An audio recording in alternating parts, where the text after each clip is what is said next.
What if you kissed someone goodbye this morning, and that was the last time you ever saw them? Not the last time for a while. Not the last time until the holidays. The last time. Forever. You don't know it in that moment, of course. You never do. You're thinking about traffic. About whether you turned off the coffee maker. About the grocery list sitting on the kitchen counter. And they're walking out the door, bag over their shoulder, keys jingling in their hand, and then they're gone. Welcome to StoryLabs. Tonight, we are going somewhere most people never want to go. We are stepping inside the most terrifying 24 hours a family can experience. The hours before a person simply vanishes. And the desperate, gut-wrenching search that follows. This is the story of Maya Callaway, 31 years old, a 4th grade teacher, a daughter, a sister, a woman who made her bed every single morning without fail, who left voicemails that were always too long, and who had never, not once in her entire life, gone a full day without calling her mother. Until a Thursday in late October. Until the day the calls stopped. Let's go back to the beginning. Not the beginning of the disappearance, but the beginning of that last day. Because that's where every missing person's case truly lives. In the ordinary. In the unremarkable. In the moments that only become significant once it's already too late. It's 6:47 in the morning. Maya's alarm goes off, and she hits snooze. Twice. A detail her roommate, Danny, will later recall with startling clarity. Because Danny heard her moving around. Heard the shower turn on. Heard the familiar creak of the 3rd floorboard in the hallway. These are the sounds of routine. The sounds of a normal Thursday. Maya came downstairs in her usual fall outfit. Dark jeans, a burgundy sweater, ankle boots she'd had for 3 years and refused to replace. She poured herself a coffee, black, no sugar. She stood at the kitchen window for a moment, looking out at the gray October sky. And then she turned to Danny and said something so simple, so forgettable, that Danny almost didn't remember it later when the police asked. She said, "I hate this kind of weather." That was it. No dramatic farewell. No strange behavior. No whispered secret. Just a woman looking at a cloudy sky, coffee in hand, annoyed at the weather like the rest of us would be. She left for school at 7:15. She never came home. Now, here's what investigators call the critical window. Those first few hours when no one knows anything is wrong. When the world keeps spinning. When voicemails pile up unanswered and no one panics yet, because there's always a reasonable explanation. Maya's school day, by all accounts, appeared completely normal. She arrived on time. She taught 3 lessons in the morning. She ate lunch in the staff room with 2 colleagues. She talked about a student who was struggling with reading comprehension. She talked about the upcoming parent-teacher conferences. She complained, mildly, about a leak in the classroom ceiling that facilities had been promising to fix for 2 weeks. Her colleague, a woman named Priya, later said that Maya seemed fine. Not distracted. Not upset. Not like someone who was planning to disappear, or someone who was afraid, or someone carrying a weight the rest of them couldn't see. She just seemed like Maya. At 3:10 in the afternoon, the school day ended.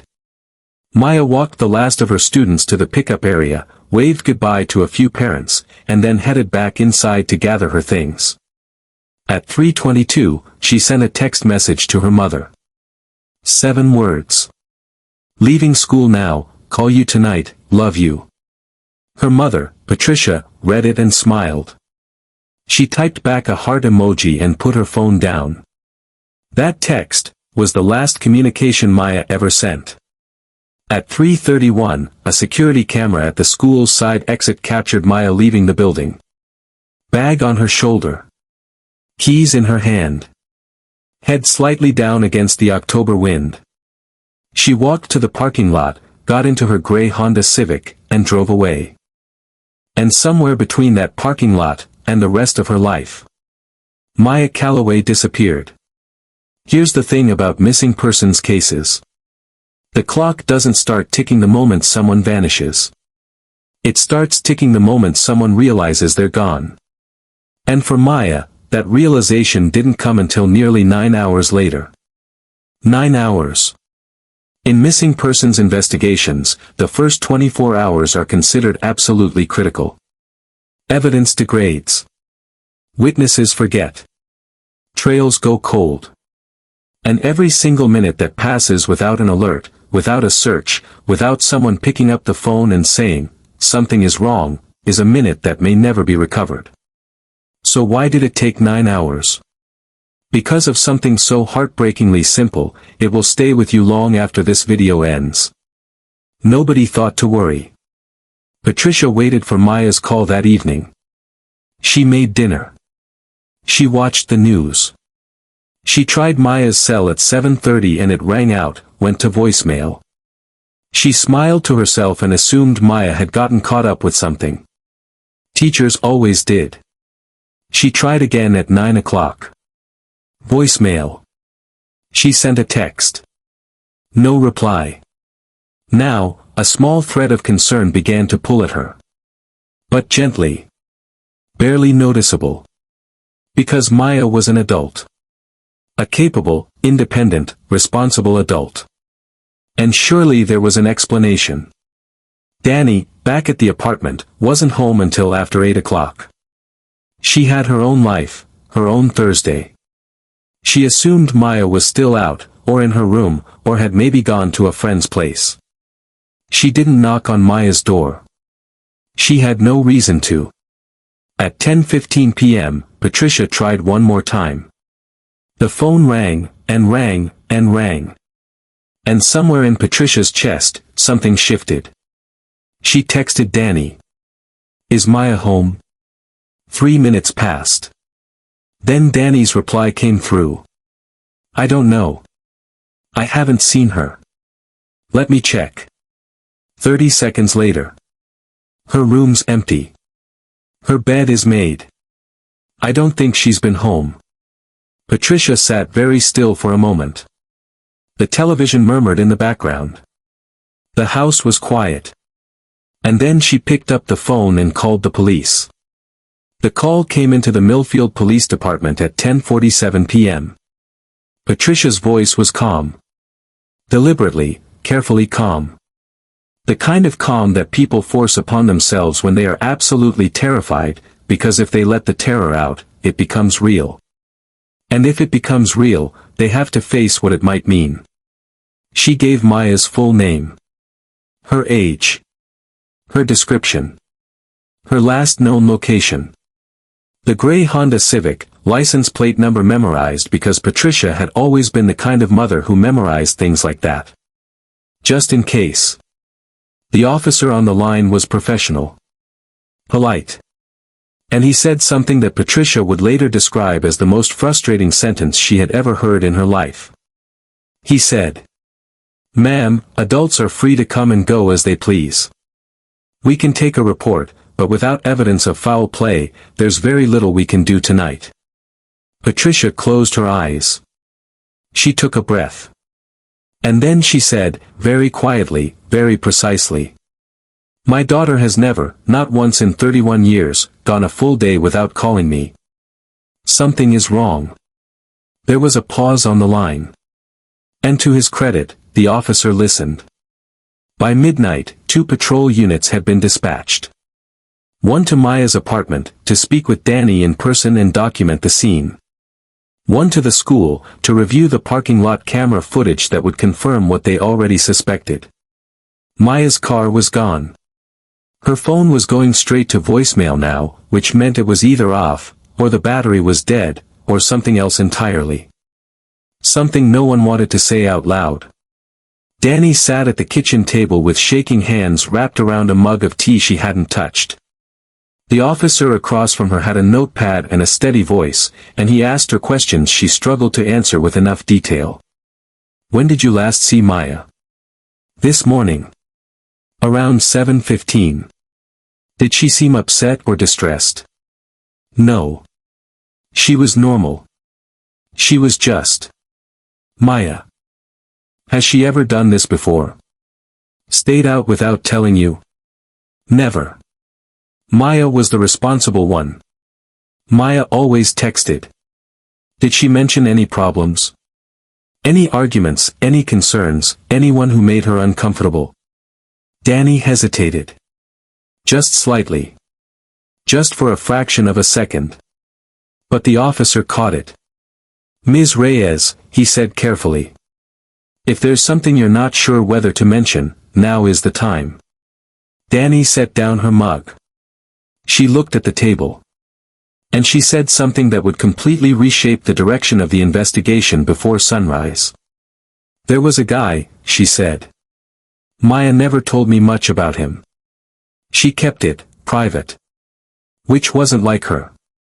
But about 3 weeks ago, I came home and she was on the phone in her room, and I heard her voice through the door. She wasn't yelling, but she sounded cornered.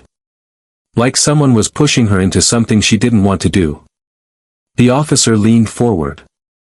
Did you hear anything else? A name? Anything specific? Danny thought for a moment.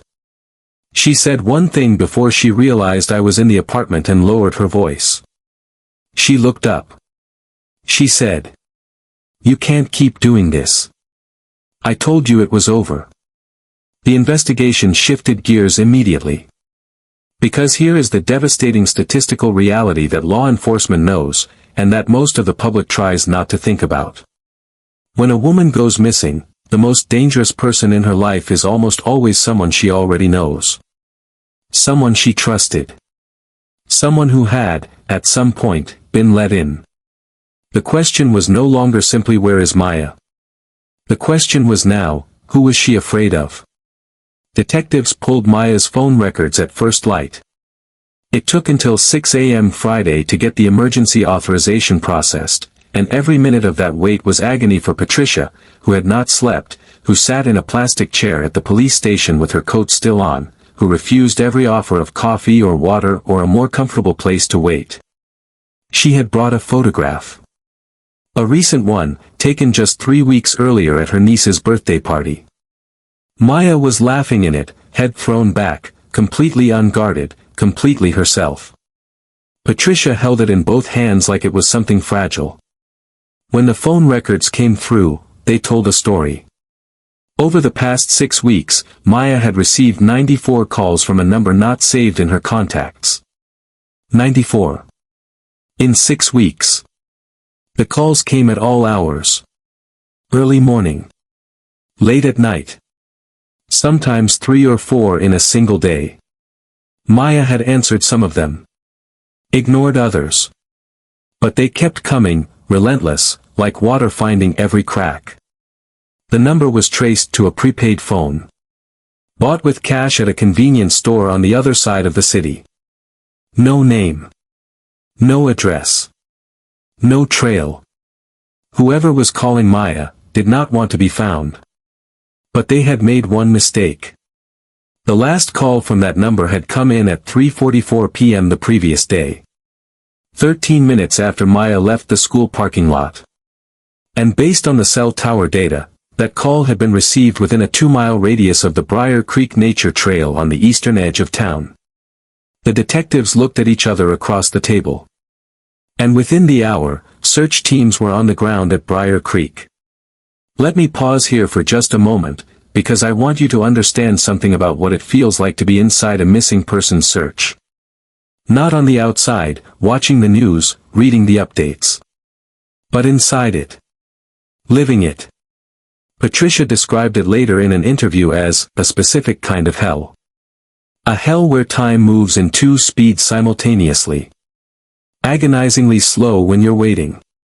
Blindingly fast when you realize how many hours have already passed.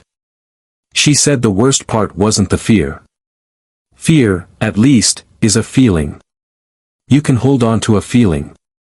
The worst part was the not knowing. Because not knowing means your mind fills in the blanks.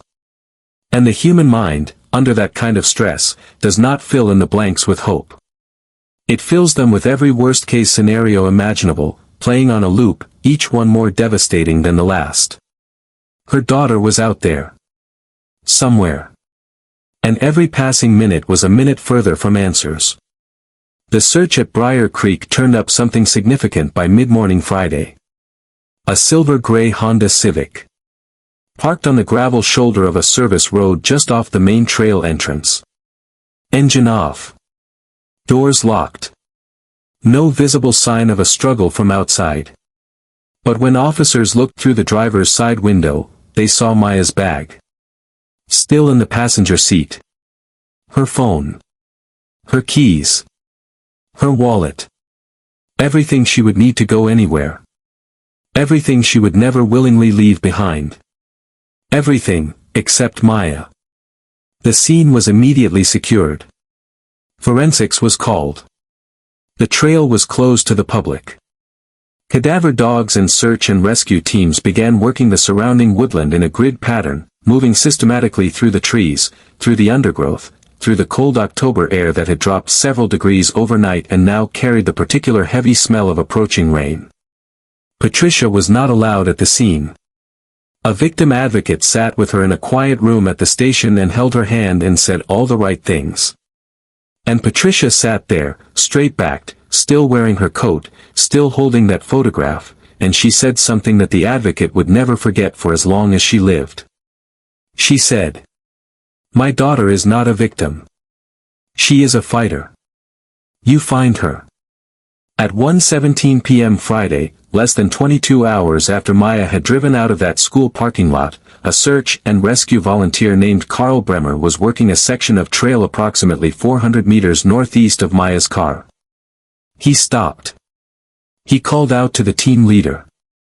And in the branches of a low oak tree, snagged on a broken limb about 4 feet off the ground, was a single piece of burgundy fabric. The same shade as the sweater Maya had been wearing when she walked out of her life. Carl stood very still. He marked the location. He stepped back carefully, preserving the ground around it. And then he looked deeper into the trees ahead of him, into the dim, tangled dark of the October woods.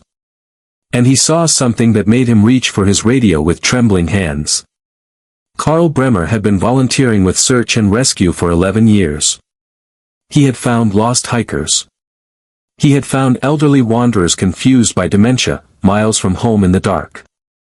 He had found things he never spoke about at dinner, things that lived permanently in the back of his mind behind a door he kept firmly shut. But in 11 years, he had never felt anything quite like this. Because what he saw in the trees ahead of him was movement. Not the movement of branches in wind. Not an animal shifting through the undergrowth. Something deliberate. Something low to the ground, half concealed by the root system of a fallen tree, pressed so deeply into the shadows that you would miss it entirely if you weren't looking, if you weren't specifically, desperately looking. He keyed his radio. Team leader, this is Bremer. Northeast quadrant, marker 7. I need backup and medical. Now. Right now. He moved forward slowly, hands visible, voice low and steady the way they trained you to do. And he said the only thing that felt right to say in that moment. Hey. Hey, it's okay. I've got you. You're safe now. I've got you. And from beneath the shadow of that fallen tree, Maya Callaway looked up at him. She was alive. Let that land for just a moment, because in a story like this, in a case like this, that sentence is never guaranteed. She was alive.